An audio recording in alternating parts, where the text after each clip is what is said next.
now. Unmuting. Thanks everybody for joining us here today at the ASIS Puget Sound chapter for the year-end meeting. Today we have Rich Cinfio joining us, who comes from Cincinnati, Ohio. Rich and I have known each other now for, well, it's going to be 11 years next month. So happy anniversary, Rich. Happy anniversary, Mike. It's been 11 wonderful years. Yes, it has. Rich and I met in California when I worked for Pinkerton, and he started his private sector career with North Bay Healthcare as director of security. And he's progressed since that point in time to take on environmental safety and crisis management, emergency management as well. He's had some other roles since his time at North Bay Healthcare. He's worked at UC Davis Medical Center in Sacramento, California. He's worked at Cook County. Is that correct? Am I saying that right? John Stroger Hospital, Cook County, Chicago. Chicago for about a year, and currently is Director of Security at TriHealth, which is another healthcare system out in Cincinnati, Ohio, where he's been for coming up on about a year. But that is his private sector background, has been focused on healthcare. And in the public sector, previous to that, his career was in law enforcement, and he finished out his career as a captain in the San Carlos Police Department, and spent a couple years in between with the Public Safety Department over at Stanford University. I get all that right? That sound about right, Rich? It's all right. It just means I'm getting older. That's all. All right. Well, I will pass the baton to you at this point, and the show and the floor is proverbially yours. Well, thank you, Mike. I appreciate that. Let me see here if I can. There we go. Thank you. First of all, I'm going to keep it very simplistic and hopefully interesting. I've asked Mike and Bill to chime in at any time to add some points. One thing that I found about leadership and mobilizing a team and engaging them to success beyond what they thought they could originally do is it really does take a village. So I'm just going to very simply, common sense wise, share some things that hopefully will resonate with some of you out there, and you'll find some value. Mike already touched on my background a little bit, but I will take a second and draw down to the fourth bullet down. This is really some of the science behind the things that I have done. I'm going to share my approach. I'll do a high-level overview on some of the other things, but I've been very fortunate in my career. People place me in position to be exposed to different things. FBI National Academy, where I focused on leadership and organizational communication. The West Point leadership, I always have to put an asterisk to that. I was not in the military and did not go to West Point, but I am a graduate of their leadership program that they teach at the West Point Military Academy. At the time that I went through it, Los Angeles Police Department and I believe it was the New Jersey State Troopers were the two entities authorized by the military outside of the military to go through that program. A lot of futures forecasting there, and I will just say my experiences were, it's a very intense program, and it exposed me to a lot. I'm very fortunate in California to go through command college, and then from there more into the private sector, moving away from law enforcement. Franklin Covey, Stephen Covey, we all know the 7 Habits of Highly Effective People. The Oz Principle, less known, but I would encourage everyone who hears this presentation to look that up. It's an outstanding book. And I went through their leadership program, and I'm going to touch a little bit on that. And then most recently, the Studer Leadership Program, which is one of the premier leadership programs in healthcare. I want to emphasize, even though I have a heavy healthcare background of late, all the things that I'm talking about apply to whatever agency or whatever organization you happen to work in. So I want to basically start from the beginning. What I do when I apply for a job is I begin to look and say, what is it that I'm going to need to do to adapt myself and my leadership approach to what they want? And that really speaks to assimilation. And so what I focus on is, what are they bringing up with me in the process. What did I learn from the process about what they're looking for? What did the interview questions focus on? I'm going to show a job description on the next slide and just share with you some of the key words that I focus on that begin to help me adjust and be a fit. As far as I'm concerned, everyone is qualified to take any position, but really what it does is it boils down to a fit. And the starting point, like I said, can typically be found in the job description. So this is just one I pulled off the internet the other day. It's a security director position. And I looked at it, and obviously I distilled this down, but there were some words here that got my attention. First class customer service. I've rarely seen that kind of wording. So for me, that got my attention. That means they really do set the highest standard in customer service. Another thing that I look for is a lot of times the job description is adjusted to compensate for the gaps that surfaced before. And I want to stop short of failures because I'm not here to judge. But a lot of times you'll see the opposite of what they were experiencing. So that'll begin to give you some guidance. The other words that get my attention: engages, unifies, and gives back to who we serve. To me, that means people skills, being able to engage even a large team. I have 115 security officers that work for me now, spread across some 40 miles, a 4-hospital healthcare system with a lot of clinics in a very challenging community. Cincinnati, like most urban locations in the country, are experiencing some challenges. And they're armed and fully armed with taser and firearms and other things that go with it. So in a sense, they're like a police department. So the ability to engage across the spectrum, to engage not only from a general standpoint, but I call it the boutique method, to engage somebody individually that you believe in them, to give them the inspiration, to motivate them to do the changes that need to be done. The next one in this job description: work tirelessly to build generationally exceptional teams. That tells us a lot right there, and I just spoke to that. Specific objectives and metrics. So must have a data background, the ability to take calls for service. And I'm going to talk about how important that is to measure what you're doing and how you can leverage that through effective marketing to get funding support, which is critical as budgets shrink around the country. You will prize leadership. Well, that tells me I need to know the difference between leadership and management. Value teamwork, which means I have to walk the talk and instill that. Collaboration, transparency, that's a word that we see more and more today. Treat each other with respect. If I'm doing this, just my experience and my background, I look at that and I say to myself, perhaps that was an issue before, where there may have been a lack of respect that came out of the position or the team. That may be part of the work culture that they want changed. We act with honesty and integrity, another important words to me, and remain humble at the same time. So that one kind of gives me a little bit of insight, and I say to myself, okay, so A, do I need to make adjustments? B, am I willing to make the adjustments, and can I? And then C, it begins to give me a little bit of insight, perhaps, on what was happening before that we need to focus on. And then you will innovate. Creativity goes a long way in my experiences.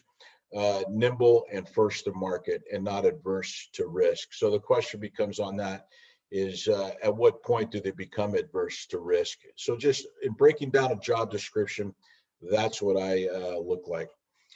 So once I start in a position, what I've found that works well over the years, and there's many different ways to do it, is to start what I call the 4 C's: caring about the organization, caring about the team, and then in doing employee engagement that cares about the individual, vitally important. Competence is the second C. What is the status of the team now? What is it that we need to do to get them to the next level? How competent are they? What I typically find, just in my own experiences, is the 80-10-10 rule is pretty accurate. 80% are good, 10% are outstanding, 10% will need a lot of work and coaching. I have been around teams, though, where it can get up to 15, 20, and 25%. And that's where the team dysfunction comes into play. Collaboration is critical, not just with each other, but with local law enforcement, whether you're working in the private sector or not, healthcare or non-healthcare. It's important to have that legal, risk management, other leaders within the organization, your critical stakeholders that are going to help you be successful and help you implement change. Especially now, I started this position 11 months ago, just before the pandemic hit. I'm going to share some of the challenges that we had to go through on that, and being new, we had to take an abrupt right turn, so to speak, many times over, and to deal with a lot of things while mobilizing the team to get to a different place. What helps along the way is hyper communication. There can be a lot of times leaders get busy, they get distracted, or perhaps they're not as focused as they should be across the board. And hyper communication is the opportunity to be transparent, to let people in on what you're thinking and what you're doing, to engineer change, and then most importantly, get feedback, because not everything we think in a leadership position is the right way to go. So we have to communicate and get that sounding board back to us. So I start with the 5 levels of analysis: the individual, the group, the team, myself, and the organization, and then the fiscal constraints and possibilities that may come into play. So again, it's the individual, to engage in them, to inspire them. What is it that they need to go to the next station? But if they choose to promote at some point in the future, that's a possibility. Or we put them in position if they want to pursue a better opportunity outside. I believe at the end of the day, we can stand tall on that when other people are successful, whether it's in our own backyard or not. The group, the team, I assess that. I'm going to talk about how I do that myself. Again, what adaptations do I need to do to be a fit here and to get the team to accomplish what we need to do, and then the organization, and then the fiscal aspect. So I'll talk a little bit as we go on this. So I believe in creating an open system. I found it to be successful for me, connected and dependent on each other. No silos. That was a significant issue here, and I've experienced in other organizations as well too. Well, we do it this way 20 miles down the road, but we don't do it that way. We're not going to buy into this. And one of the things that I did in my most recent position here is to immediately begin to break down the silos. We make decisions and move as one security leadership team, and we're connected and dependent on each other. And we're going to set the role model and the example for the rest of the organization to follow suit. And that's what we've done here and other places that I've worked too. Identifying training and mentoring opportunities. Usually that's going to start from the top down. I'm sure I'm preaching to the choir, and everybody that listens to this is aware of it. But just to dovetail for a second, for me, I elected on this most recent job to start with the management leadership team, focused down to the shift supervisors, and then as a whole.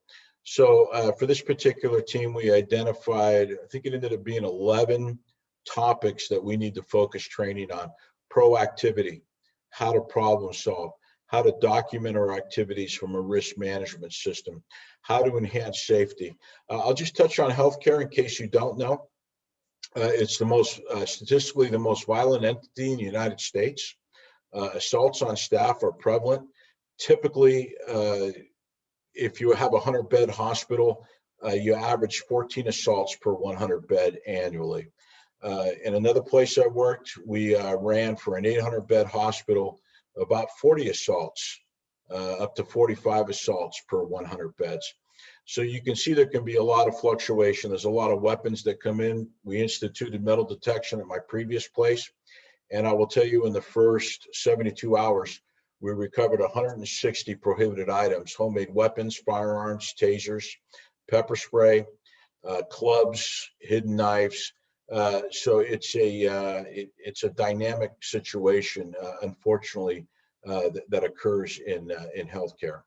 One thing that I take pride in is developing teamwork, but then providing the definition of that. To me, the common thing that you hear is, well, we want to pick up the ball when it's dropped.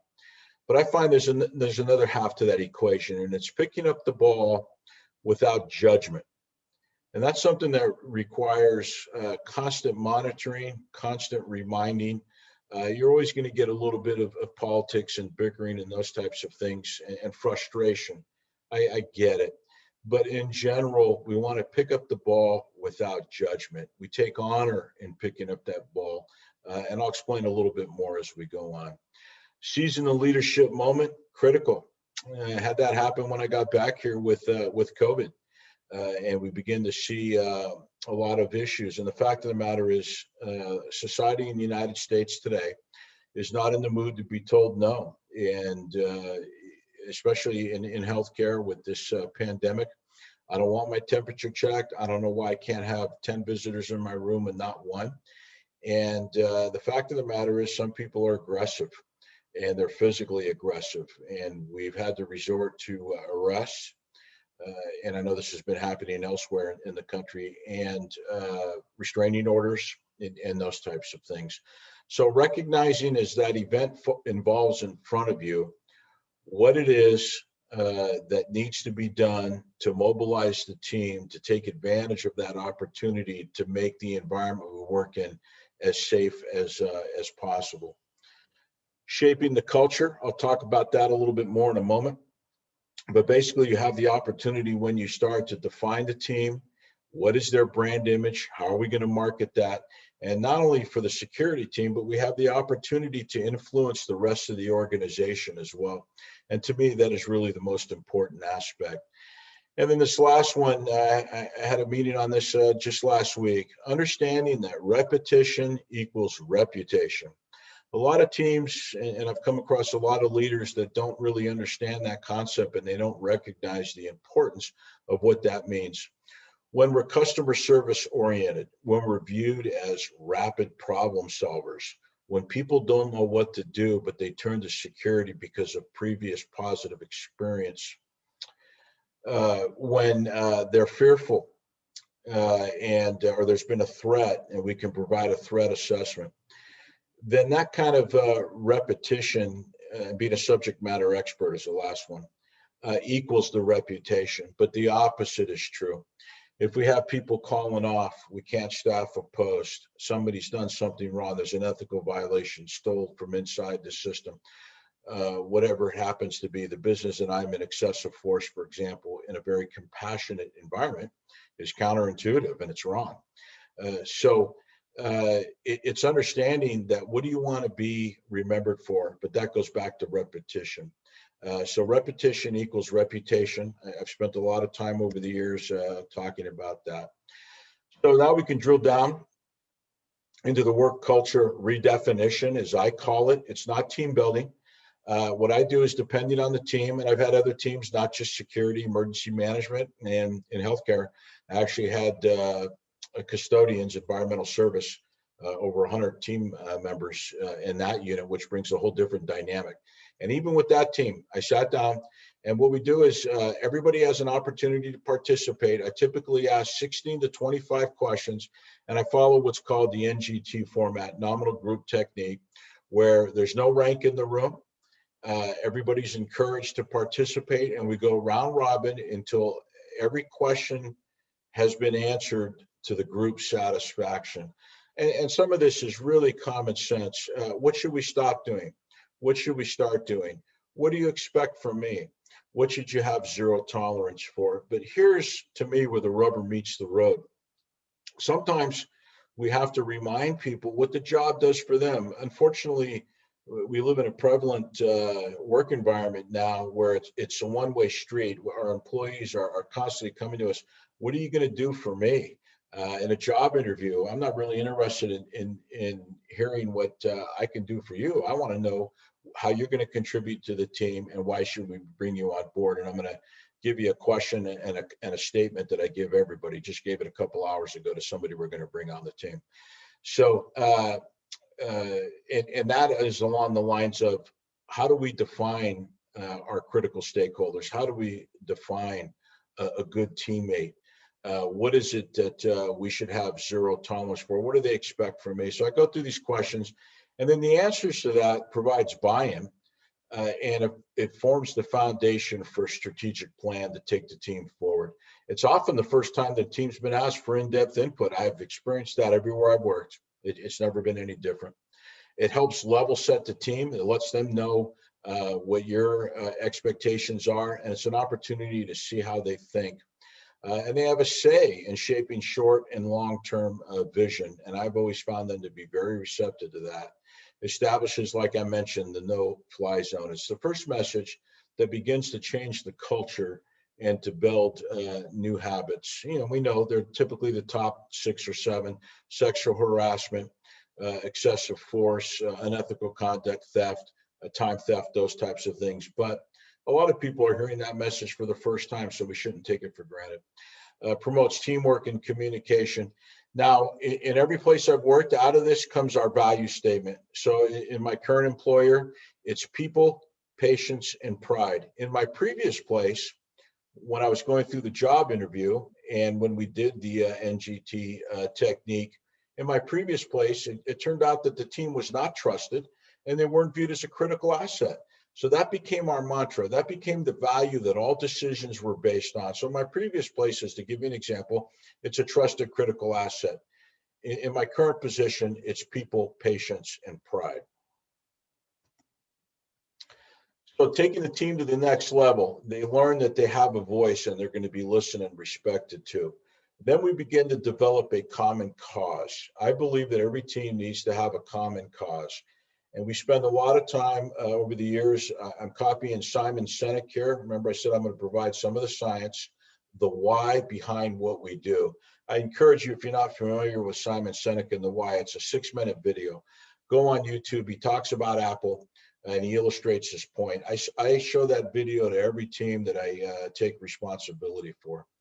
You begin to become trusted. The team begins to become trusted, and you become a critical asset. I'll talk about that for a second, especially in a competitive environment. I use healthcare as an example.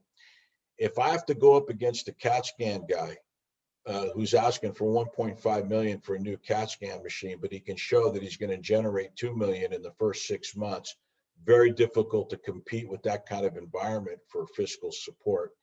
So you have to create a product, in my mind, and in security, that is based on service. That's how we become a critical asset to the organization. For me, in my own experience, the mantra that I've said everywhere is we're not in the business of security.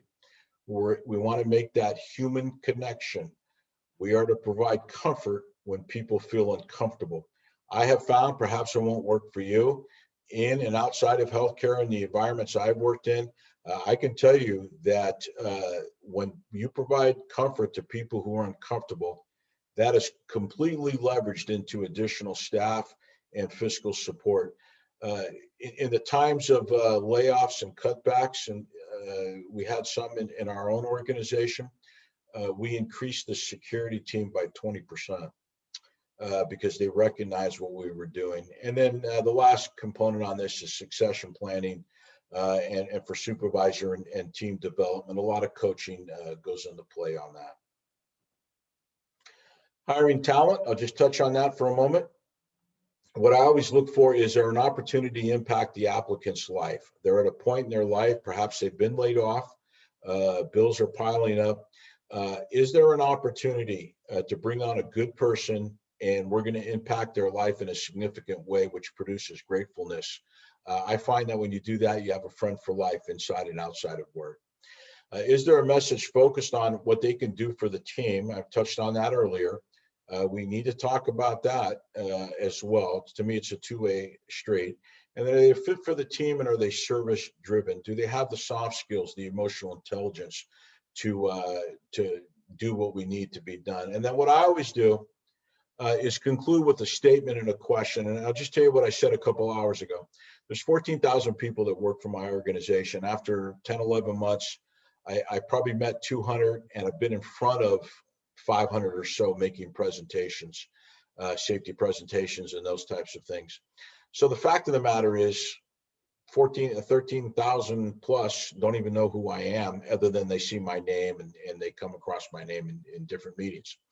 So The fact of the matter, though, is at 2 in the morning in your outermost outpost in an organization, the individual that you hire is going to be a reflection of my judgment. So I tell everybody that I hire that fact, that people don't know me, but they're going to form the perception of my judgment based on how you do your job. So you're representing me. And so I asked them along those lines, what what will you accomplish in your first 6 months that let people come to me and say, we are glad that you hired this person, that they are on the team. That's where the home run lies and the rubber meets the road. So the importance of marketing, once you build this foundation, is critical. You want to message a new vision and approach. Sometimes it's going to take time. You got to work with your critical stakeholders, especially your corporate president, CEO, senior leadership.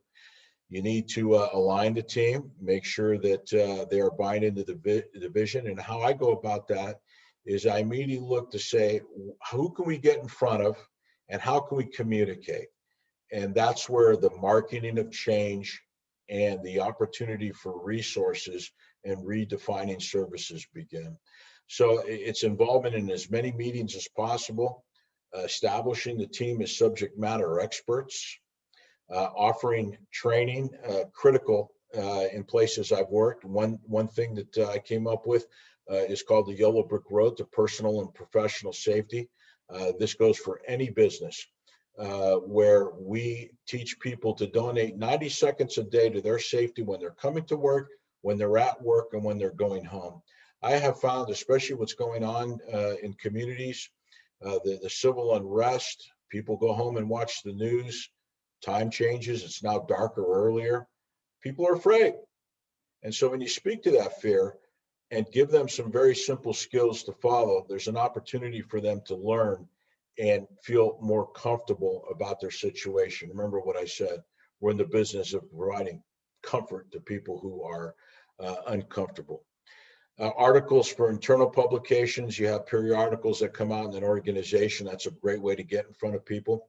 I will tell you that when I got to my current place 10 months ago, and my previous place for that matter, not one security call was tracked. We are now tracking 38 dimensions, and we provide a monthly report out to the senior leadership team. Previous organization I worked at had no idea that we averaged 2.5 assaults per day, actual physical assaults, not even counting the threats. So it's an example to, it's an opportunity to provide information and data. Just make sure that your data collection systems are sound, and then the monthly report out. It also provides for preemptive pre-planning to mitigate. One hospital I worked at, in a 2-month period, 40 car break-ins in the parking lot. That erodes employee satisfaction. And when it's a customer, that's not a good way to leave a lasting impression. That puts you in position to be competitive for funding and start global, then shift to boutique. And what I mean by that is, what does the system need? And then each pocket in the system, we have over 40 touch points in my current position. What is it that we need to do to customize our approach? I could tell you another good strategy is to do safety assessments. I'm sure we're all familiar with CPTED, crime prevention through environmental design. The ability to go into a workplace and say, adjust this, do this. Let's give you some training, the Yellow Brick Road to personal safety, active threat defense, those types of things. When you can make that connection with people, it resonates, and then that's how you can leverage that for growth. So talk a little bit about leadership. Just in my experience, and I'll blend into some of the training material that's provided me over the years. The ethical dimension. When you're a leader, you have to be ethical. You have to role model that. You have to walk the talk. I believe in this definition of leadership: the process of influencing human behavior to achieve organizational goals that serve the customer, while developing individuals, teams, and the organization for future service. I recognize there's many other useful definitions of leadership out there. I would add to that is the ability to invest in people, to teach them that you do believe in them, and to stick with you, and the entire team and the individual will grow. as one and as individuals. So achieve the goals of the organization and satisfy the needs. Credibility equals trust. There's a great book out by Covey's son, The Speed of Trust. And when you have trust, then things become much faster, and then you instill the passion. I will tell you that a constant message that I give in time of crisis is the only way that I know to get through it is to execute at a high level. There are going to be things that are going to happen that could potentially put you on the radar screen for the wrong reasons. And if you work in a public entity or a large company, it's going to spill over into social media. So it's important to understand that we want to be on the radar for the right reasons. So think like a leader. Just a little basic stuff here. Step one, identify what is happening. What's the status? What's the current thing? That's why I do the nominal group technique. Account for what is happening. Why is this happening? Where are the gaps? How did we get here? And then influence what is happening. One of the things that I learned leaving law enforcement after 30 years was it's paramilitary. I work with a lot of military people over the years. And one of the things that we have to emphasize is people are not going to necessarily in the private sector adapt and buy into that kind of militaristic leadership style. So in reality, we have to be influencers. And so we have to influence what is happening and guide people in that direction. And then assess your leadership actions, determine how successful you were. I'll just share that I put out, I alerted senior leadership in my own shop last March. And I said, we're experiencing an uptick. I said, what's going to make things very difficult is a hotly contested election. But I said, first and foremost, what concerns me is some kind of event that happens in a community somewhere in the United States, and it's going to be a touchstone for widespread civil unrest and law enforcement intervention. In healthcare, that creates patient surge. But whether in healthcare or not, if you work for Oracle or whatever company you happen to work for, the fact of the matter is that it's going to have a significant distracting influence on your employees.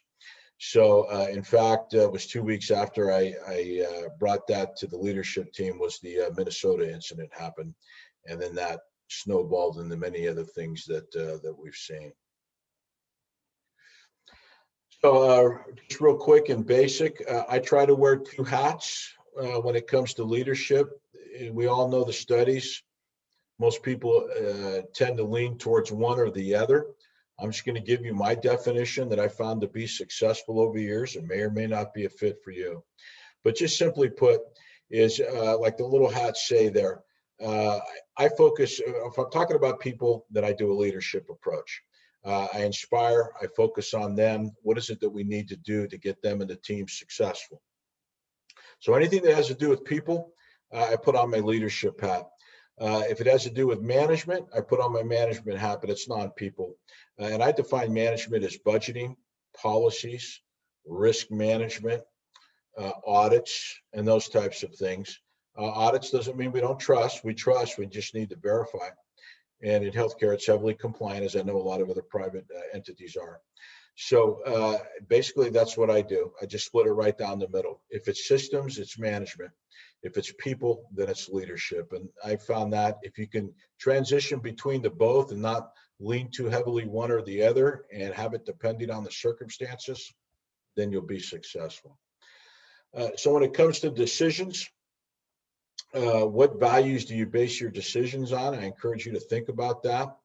I think really important too is what's your authority? Coming from very heavy union environments, very challenging environments, I can tell you that your authority erodes. So you need to bring in a lot of people to make these decisions collaborative and preemptive so you don't create a second set of issues. Whatever you're trying to change is the issue. But if you go about it in the wrong way, you don't have the authority, then you've created other issues for yourself and it becomes distracting. Be consistent with your decisions, avoid favoritism, avoid the halo effect, Call it as you see it and stick to your own values. Role model, what do you need from the team? And for me, I define loyalty in this order. For me, it's loyalty to the profession. So in this case, we're talking about security. I believe in being loyal to the profession of security. Then comes the organization. Then comes security leadership, and then comes the team. Many different ways to go about it. You may have your own interpretation, but this is what I do, and this is a message that I give to the team. To me, the greatest calling is the profession. Everything else will fall into place after that. This is my opinion only. Motivation, who has the responsibility? And I'll give you that answer at the bottom here. So basically, we start by investing in the needs and the expectations of the individual. Invest in them individually. What are their career desires? What do they need to be better people? What experiences can you share with them? What personal connection can you have with them? I'm very fortunate in my life. I've traveled around. I've been exposed to a lot of different things. And so I find it very easy to talk to a 19 or 20-year-old. And then the transition to senior leadership. So what is it that can exist? What is the relationship? What is it that you can share from your background that makes people go, hey, I appreciate your time. You took a few minutes. We all know the stories. I was reminded of this. I was talking to somebody who was upset. My phone rang. I saw it was important. I didn't answer my phone. I said, you're more important to me right now than that phone call. I didn't think anything of it. They broke down in tears and said that was the first time in this organization that somebody had made that kind of statement to them. I took it for granted. It's easy to overlook the impact we're having on people. So align the leadership team, trickle that down and move as one. It's a two-way street. I believe that people, they have a very clear vision and they can be very vocal on how they want to be treated. But just because you're in a manager or supervisor position, doesn't mean that we take abuse. It's a two-way street. Respect and appreciation goes both ways. I always avoid hidden agendas. Obviously, some things are confidential, HR matters, for example. But I believe in complete transparency as much as possible. And one thing that I always focus on, the ability to inspire. I expect people to match my passion and enthusiasm and have at 2 p.m. And sometimes I will show up at 2 a.m. But when they're working at 2 a.m., it's important to the best of their abilities that they mirror the direction that we're setting out in the afternoon. My opinion only, these last two bullets, to me, it's not the leader's job to motivate. I just don't believe in it. I'll do my job and treat you with respect, but I believe you need to show up to work motivated. Oftentimes, though, people in leadership positions, especially when new, are very good at demotivating people. So that's the quid pro quo. Show up motivated. I commit that my team will not engage things that demotivate you. Zero tolerance for independent contractor thinking. That's something that I use. We all work together. You're all part of the team. You cannot show up when you want. You cannot elect not to do your job whenever you want. These are things that I hold on to very tightly. So I'll just kind of breeze through this because I know we're getting short on time. Vary your approach, and happy to share this presentation. And I know Mike's tape recording, and feel free to give me a call. Happy to talk further. But there's a thing out there called the adult development theory. And basically, you can see for yourself that people, when they're in these different phases, have different expectations, different goals in mind. And so the question becomes is how can you tailor your approach specifically to customize it to them to keep them motivated?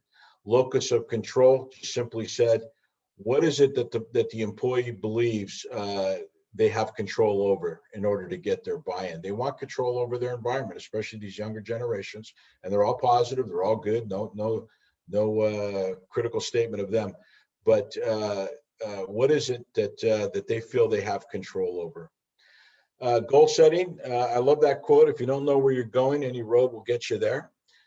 So what is it? To set the goal and to have the resources, the innovation, courage, and determination to reach out to those identified targets, critical. Attribution theory, West Point leadership, it's the psychological effect. Again, I'll just keep this high level.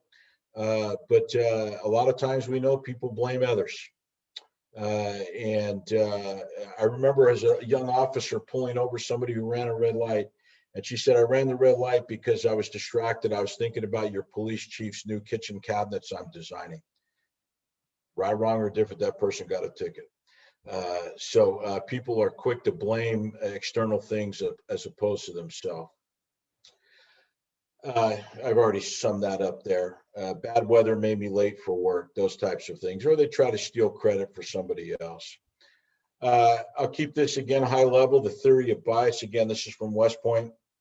Employee blames external factors, self-serving bias, tendency for actors to attribute all successes to themselves, their talent, hard work, etc. I'll take all the glory for it. It's the opposite for negative. And then the apology effect. We have to be careful of this. When the leader is less likely to sanction the follower who says he or she is sorry, that's definitely a starting point. But we know that some mistakes can be terminal, unfortunately, for example, and it's best to move on. Just high level expectancy theory, the ability to meet people's expectations, to tap into their beliefs, to give them the confidence. You need those three things in place along with reward that human beings will choose to engage in behaviors that they believe will lead to rewards. Increasing expectancy, clarify the path. You can lower the performance standard. Maybe it's unrealistic. Conduct training to close the gap. Build the employee's confidence. This is a big one as far as I'm concerned, and this is where you can get a lot of wins.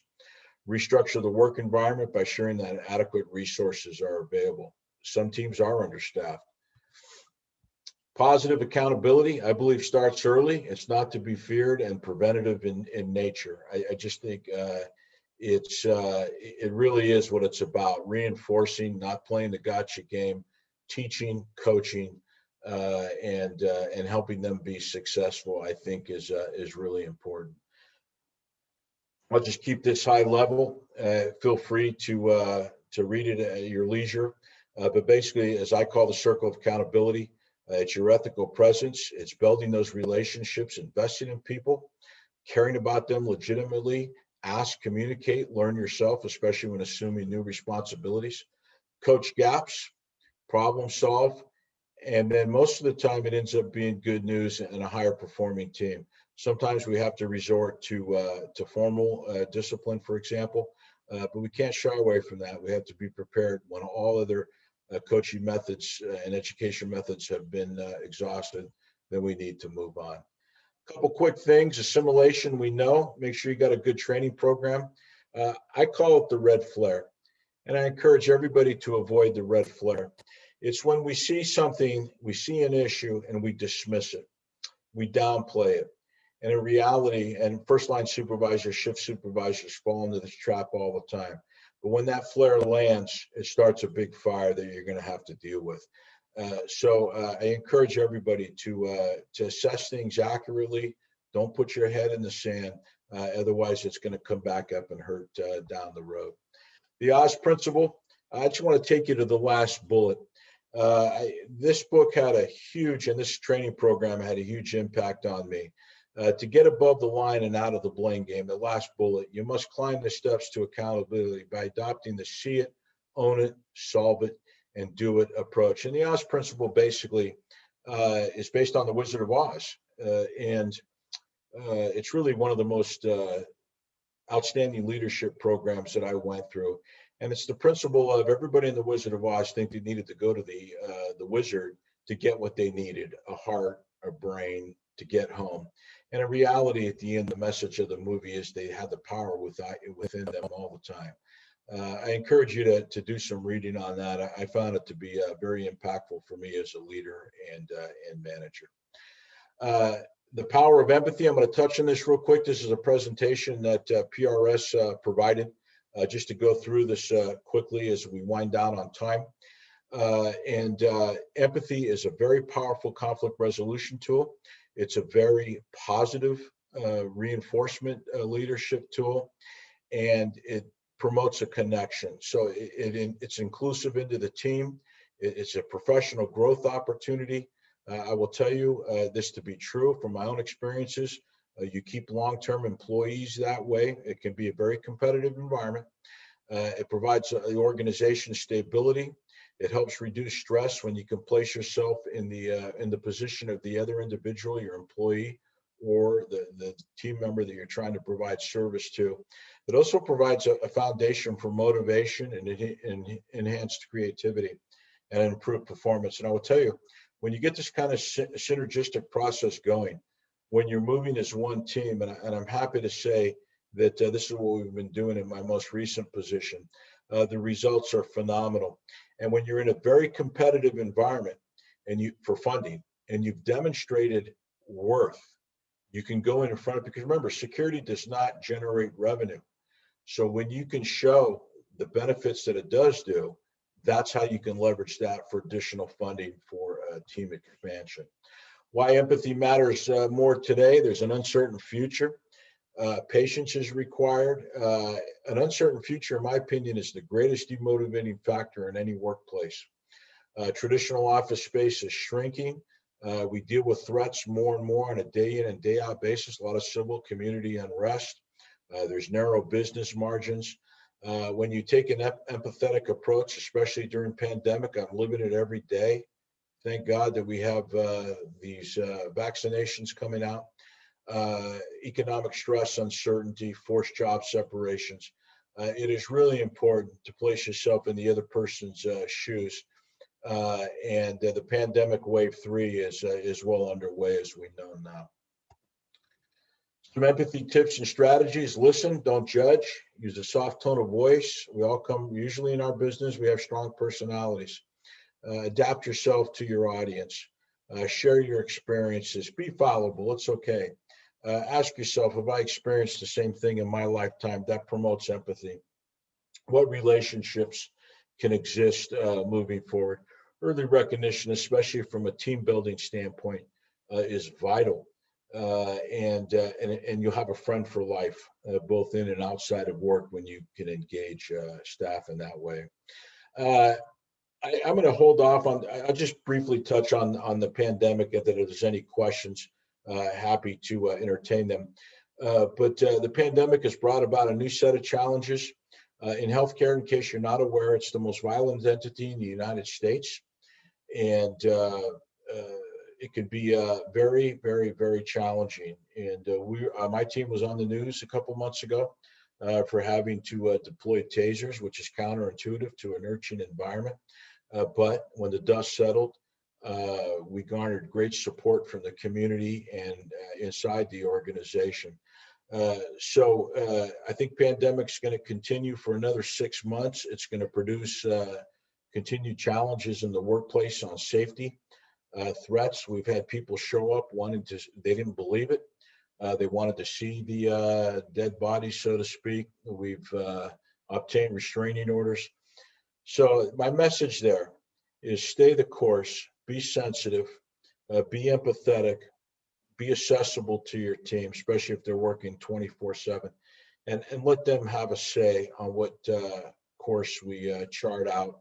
And we've developed a very good strategic plan in my current shop, and we're executing at a high level. So I encourage any questions or follow-up discussion. I know maybe I turn it over to Mike here or Bill, and they can talk about how to share this video online at this point. Mike, Bill? Sure. Yeah, thanks, Rich. And I will share a comment that I have for you regarding hiring practices. I was reading an article on LinkedIn, I think it was yesterday or the day before, and I won't necessarily repeat the title because there's a slang word in there that is just inappropriate for a public audience. But the overall content and the message was certainly apropos to what you were trying to get across about the quality of individuals and the hiring process and talent selection. And what it was basically getting at is that there is no future if we hire people who do not identify with our mission, our product, or our problem. And I think that, there's things you can do. And what we do as an organization, at least speaking for my company at Premier Solutions, we utilize people sciences to help us ascertain the attributes. Some of them are inherent, built into the DNA, if you will, of the individual. Some of them are actual skills, talents that can be learned and taught. But if you can utilize that data before a person ever sets foot into an operation, then you're winning. You're already ahead of the game because you know what the strengths, the weaknesses are. They fit your mission. They're going to understand your product, your problems, to this article's point. But I just wanted to add that as a comment more than anything else, that there are things you can do to help the process, and people science is one of those solutions. You're absolutely right, Mike, and thank you for sharing that. And where the rubber meets the road on that is proper selection and then executing supervision and leadership from that point forward. I know we have a dissenting opinion there, Mike, but we're going to ignore that. It sounds like. And no, you're spot on. And there's going to be some growing pains. In healthcare, it's Press-Ganey satisfaction scores. And I will tell you that after 10 months of team hard work, security came in at one of the highest in the organization and absolutely eclipsed previous survey numbers. So it does work. You're absolutely right. Be inclusive, select the right talent, but once they hit the door, have the proper leadership in place that builds upon that synergy that got them hired to begin with. That's my take on that. Well, and this is Bill. One quick comment to reinforce the pieces that Rich has put out here. It's a lot of info, Yes. but it all has merit. It all means something. And having been a police chief, having been a director of security with hundreds of employees, what he's telling you here works. And I want to reinforce that place. It does, and it gets attention, and it puts you in position to compete for additional resources. You're creating a service product that entices people to want more, and in a competitive fiscal environment, they'll free up the funds to give to you because of the product that you deliver. You're exactly right, Bill. Yeah, I didn't have any other comments, and I don't see any questions in the chat group either. But if there are, feel free to post them there, and I will share them as we move forward. This session has been recorded, and I will put this on YouTube and be able to share the link with the chapter board for their further publication, however they so choose. So if you want to reference this again, it will be available and posted to YouTube later today, as early as today. So feel free to search for it later. At this point, Bill, I will pass the baton and the proverbial floor to you so you can handle the remaining chapter business. And again, any questions, I put them in the chat and I will monitor them for Rich. Thanks, Michael. Thanks, Rich. Good presentation. I'm glad we've recorded it. A couple things from me very quickly. So the chapter knows this is my last meeting as the chair of the Puget Sound chapter. I will be taking on another role, working with Michael as the assistant regional vice president over the Puget Sound and Olympic chapters. I want to say thank you to the board members from this chapter that are currently here. These people stood up, they got the job done. This chapter worked well, even in the face of COVID and everything else that occurred out here. These people on this board really stood up. They did the job well. The chapter has functioned well, and I appreciate their efforts, their time, and their energy. That said, I want to introduce you to the new chapter chair, George Grant, who is actually taking over at the end of this meeting as the Puget Sound chapter chair. So George, sir, the floor is yours and welcome aboard. Thank you very much. Really, I just wanted to introduce myself very briefly. I'm George. I was previously working with the board a couple years ago and took a little bit of a break and came back last year as the vice chair working with Bill and team. And I'm really excited to come back and help everybody this year and work with the chapter going into 2021. It's been an interesting year, especially compared to what we had anticipated initially, but I'm looking forward to reopening up probably midway through next year and having a lot more events going into 2021. So thanks for the intro, Bill. Okay, two more is thanks to this board, thanks to George, is we're leaving this chapter in pretty good financial status. And the other part is this meeting was designed as originally as the annual dinner and awards, law enforcement awards. What we did this year, because of COVID and the inability to meet, is we decided as a board to honor the 2 law enforcement officers who were killed in the line of duty in 2020. To do that, we have created plaques for each of the officers, one Trooper Schaefer with the Washington State Patrol and the other Officer Shoup with the Bothell Police Department. We will be awarding their departments these plaques, courtesy of the chapter, and as is being warmly thanked for remembering these officers. So hopefully we can get back together in person again for the dinner next year. But the chapter's in good shape, roughly 450 members. There will be a membership drive occurring starting in January. That's now going to tumble into George and his board's aspect. So if you wouldn't mind introducing your board, George, that'd be great.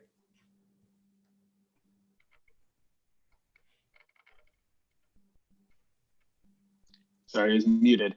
Looks like we have a few folks here on the call as well. So my vice chair is actually not here. Oh, you know what? I think he just popped on. So my vice chair is Stephen Walter, and he is just popping on here. I'll give you a moment to introduce yourself, Steve. Sure, thanks, George. Hello, everyone. I believe I've met a few of you at some conference or at some point.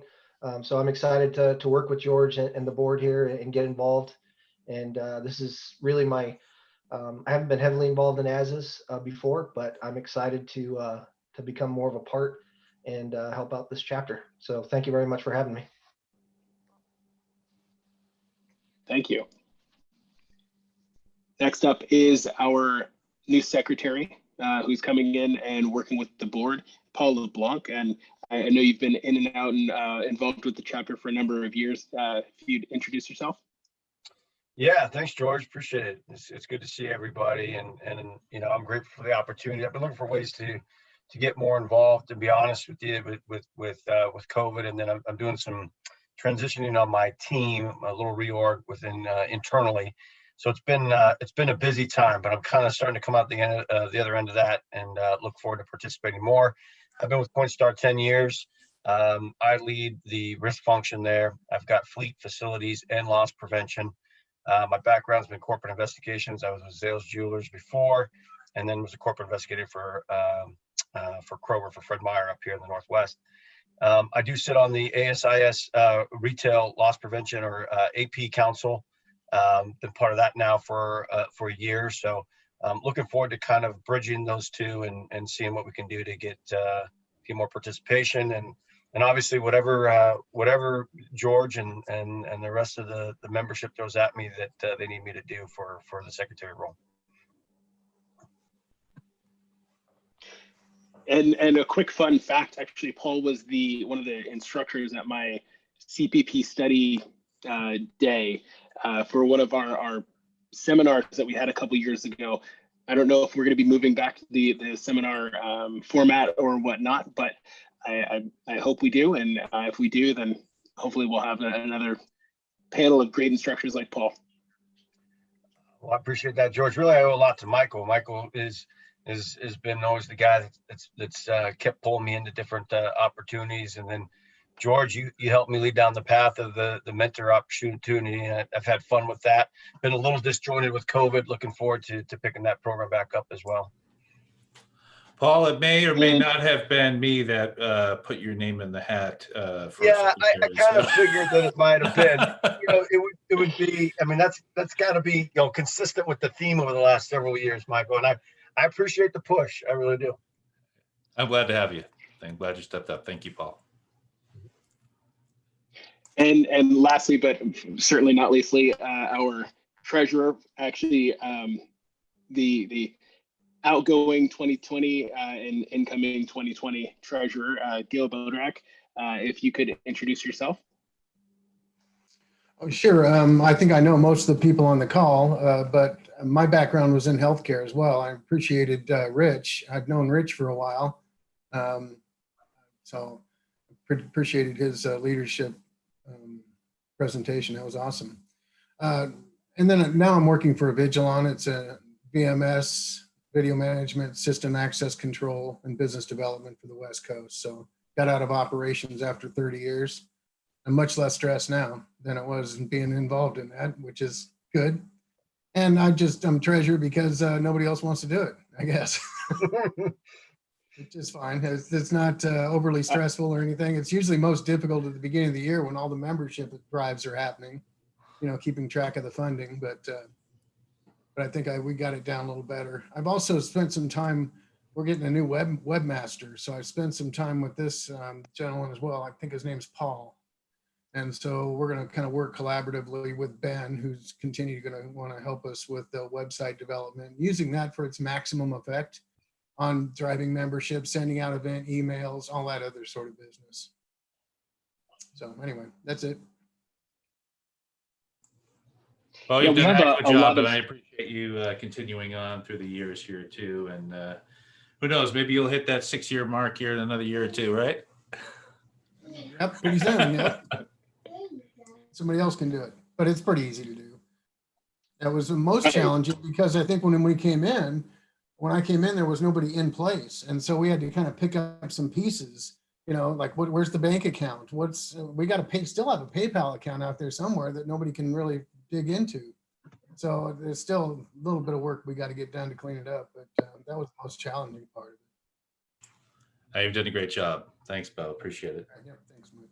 Okay, with no questions floating around out there or comments, then we will wrap this meeting up. But I want to tell everybody here to have a very, very Merry Christmas, Happy New Year, stay safe, and God bless every one of you. You too, Bill. Thank you, Bill. Thank you, Bill. Hey, thank you, Bill, for your leadership this last year. I much appreciate your support and looking forward to working with you more closely here in the new year too. My pleasure. Take care, everybody. Appreciate it.